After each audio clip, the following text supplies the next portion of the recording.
Hello and welcome to my channel. I'm here today to share with you some things that I've made, and the name of my channel explains what it is I have to share with you, and that is Small Things, Silver and Glass. Now if you look at the front page you will see a little bit about the owner of the channel, who has for many years worked in steel and metals and learnt a lot about how to make metal do what he wants them to do, basically metals.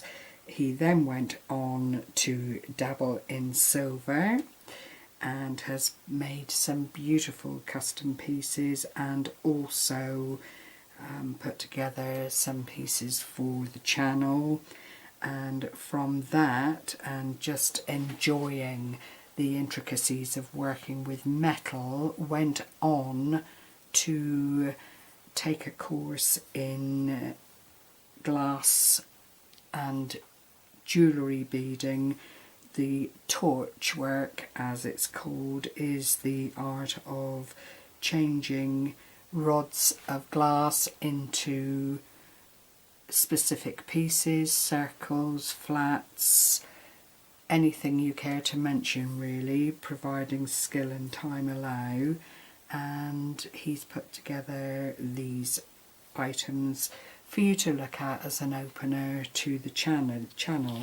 This is just a pair of ordinary earrings, and they are ordinary insofar as they are round, they are earrings, but the beads making up the earrings are handcrafted, and it is two tones of colour. As I'm sure you can see, there is this dark blue, and then nestled into the dark blue are the ochre coloured dots, or mustard coloured depending on where you hail from. The silver rings for the earrings, and they are silver, they're hallmarked. I don't know whether the video can actually pick up on that, but it is hallmarked hoops, very tasteful, which complement the crystals either side of the bead, and the fitment then with the wrapped wire, which again is silver, which then goes into the ear hook. So that is one pair.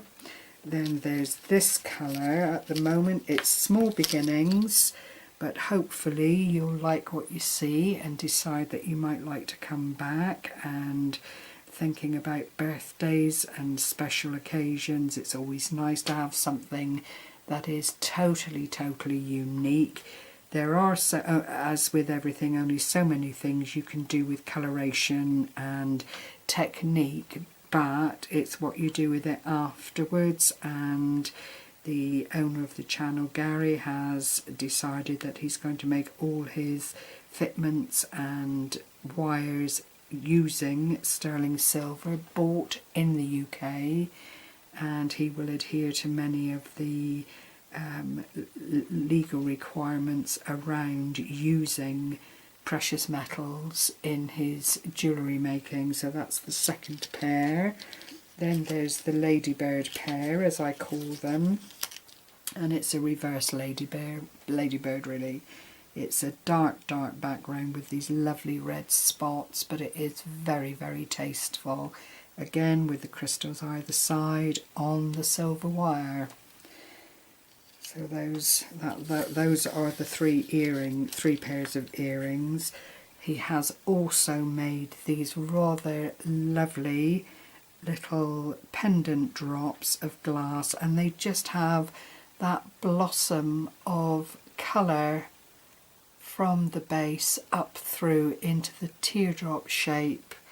The actual finding or fitting for the pendant is also a rounded piece of glass with a sterling silver jump ring in it, so all you'd need to complete it would be a little silver chain of a required length to wear that with pride, knowing that there are very likely to be not many of these or even anything like it on the immediate circuit.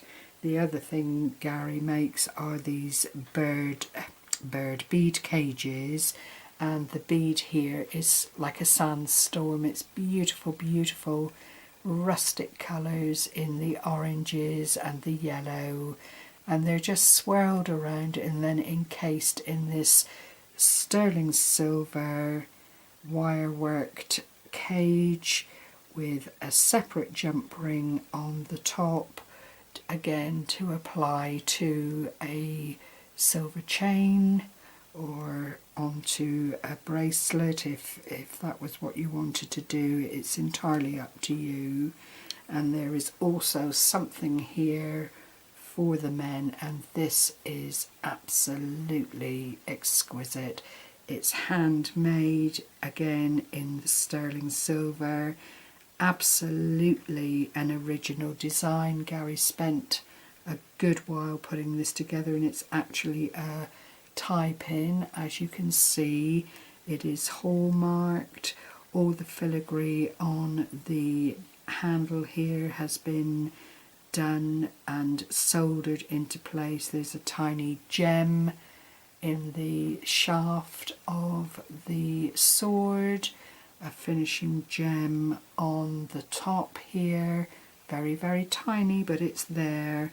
And that can either be a standalone piece, and you can see the detail, the bevel on the top surface of the sword, the intricate basket on the sword, if it just focuses, which it will do in a minute, and that's all twisted silver. There's no unsilver metals used in this project. And then there's a man's ring in the same format with the matching gem there, and it just goes all the way around, and it was the sword, the thickness of the shank of the sword, which then tapers and comes into the hilt. And the banded silver here, absolutely original and of his own design. So I will leave that with you and welcome you back to the channel in the future, hopefully, to see what other delights are made. There is a way to contact Gary on his homepage of the channel with his email, so do feel free to do so if there is anything that you've seen today that you like. Thank you for watching. If you've liked what you've seen, please press the like button and subscribe, as it is a new channel. If you'd care to share, that would be very much appreciated too. Bye bye for now.